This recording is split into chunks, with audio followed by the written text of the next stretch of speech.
Okay, today I want to show you my pizza dough recipe, which lets me make probably the thinnest pizza out there. Mix about 250 grams of flour, 1 teaspoon of sugar, 1 teaspoon of salt, 1 teaspoon of yeast, 2 tablespoons of olive oil, and about 130 to 150 milliliters of water, which equates to a little more than half a cup. In the video, I put in a little too much water, which I had to compensate with a little bit more flour. This amounts to 4 really thin, medium-sized pizzas. Originally, the amount was meant for 2 large pizzas, which you can make if you want to. After mixing everything, I'll let the dough get kneaded by a kneading machine, but you can knead it by hand as well, which I did to show you the results of both versions. And yes, that means I had double the amount of dough. I ate pizza for like 3 days straight, and I do not regret it. Make sure when you mix the dough by hand to knead it thoroughly. After about 5 to 10 minutes of kneading with the machine, or 10 to 15 minutes by hand, the dough should be ready to rest. Lightly cover the dough and the bowl with olive oil. This will prevent the dough from sticking to the bowl. Then cover the bowl with the dough with a wet towel and let it rise for at least 2 hours. 8 hours is the ideal time. You can also split the dough after 2 hours into smaller pieces and let them rise individually. For me, that made no significant difference to the result to justify using more dishes. I took pictures of both doughs after 1 hour, 2 hours, 4 hours, 6 hours, and 8 hours for comparison. Now, after the dough has risen long enough, you just got to make a tomato sauce, choose your toppings, and get some shredded cheese. If you start making the sauce, you can turn on your oven. Best would be maximum heat. For me, this is about 250 degrees Celsius, but this differs between ovens. An oven with upper and lower heat would be the best, but a convection oven is also fine. Also, preheat your baking tray. For the tomato sauce, I used pured tomatoes without any additives. You can also use canned tomatoes and puree them yourself.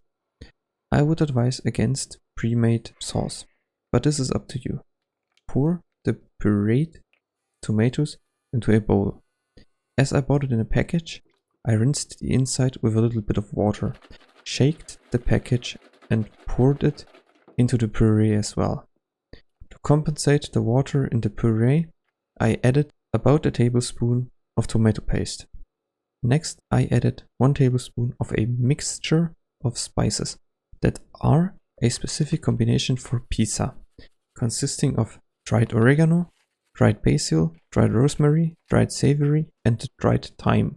I am not sure how available this mixture of spices is, but in my experience, adding only 1 tablespoon of dried basil to the tomato puree is a valid substitute. Add about 1 teaspoon of salt and mix it. You can add garlic powder and ground black pepper or chili flakes if you want to spice up the sauce. As cheese, I use a young Gouda in big slices.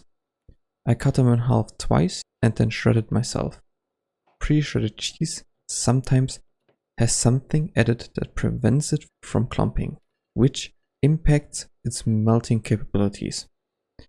While shredding, I make sure to shred the cheese vertically and horizontally to get longer cheese stripes and smaller bits in a nice proportion to each other. The amount of cheese you want to use is totally up to you. I like a little less cheese. Now, with everything ready, time to roll out the dough. First, put down some baking sheet. Add some flour and start to cover the dough piece you want to roll out in flour. I like to start stretching the dough by hand, where I softly pinch it and then stretch it gently, and this all around while holding the dough up. Once the dough is bigger than my stretched palm, I put it down. Now you can use a rolling pin to stretch the dough further and even out the thickness.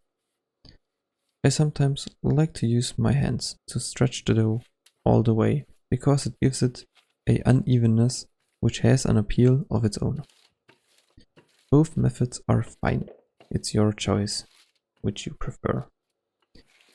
Now that the dough is spread, add about 3 tablespoons of the tomato sauce. Spread the sauce on the dough by grabbing a spoon close to the big part, then try to spread the sauce in circular movements and tilt the spoon. Tilt it inward to the center of the dough if you want to spread the sauce outwards. Tilt it outwards to the edge of the dough if you want to reduce the amount of sauce near the edge. Try to make it as homogeneous as possible and then add the topping you want. There are 2 ways of how to handle the topping. You can either put the topping beneath or above the cheese. Both methods have its pros and cons. I like it beneath the cheese. The first 2 pizzas I made were basic margherita pizzas, so no topping. If you've spread the cheese beyond the pizza onto the baking sheet, you can use it by pulling it up and putting the cheese back onto the pizza. Now comes the most difficult part.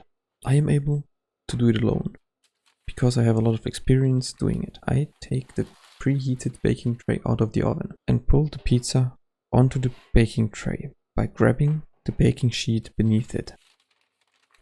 I rest the baking tray on the edge of the counter because I know the counter can withstand the heat of the tray for a couple of seconds.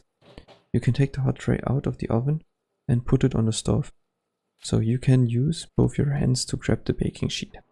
If you have another person by your side, they can support you as well, so each of you can grab 2 of the corners of the baking sheet. Once the pizza is on the tray, you can put it back into the oven for a temperature of 250 degrees Celsius. It takes between 7 to 8 minutes, in my case. Always make sure you check upon your pizza. If the cheese looks good to you, check if the dough also has been a little browned. If both the cheese and the underside of the dough are to your liking, you can take the pizza out, let it rest for a short while, and then cut it. I use a pizza scissor, and we're finished. Enjoy your thinnest pizza. Okay, now, if you have more dough than pizzas you want to make, you can wrap them in cling film and put them in your fridge. Make sure that the dough is fully closed in, because it will keep rising in the fridge, but at a slower rate. As you can see, the wrapped dough did increase in size after a day. The dough on the second day was a lot easier to handle than on the first day. This might be part to it being a little cooler than room temperature. I did not have enough baking sheets, so I baked the second pizza without and used a little more flour under the dough to prevent it from sticking to the tray, which worked well. With my shredder, I can go really slow and carefully to shred even the smallest pieces of cheese. Be careful if you do this yourself. Shredders can be really sharp and you can easily injure yourself while using them. As I mentioned in the beginning, I ate pizza for 3 days straight, and I can confirm that the dough is still fine after 2 days in the fridge. And that's it.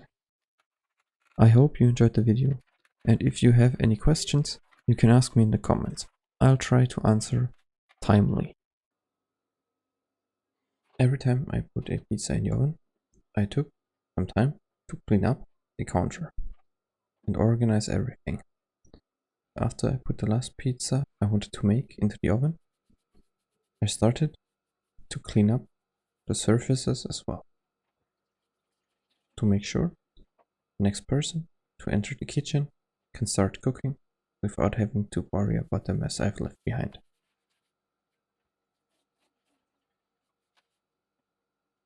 Have a nice day.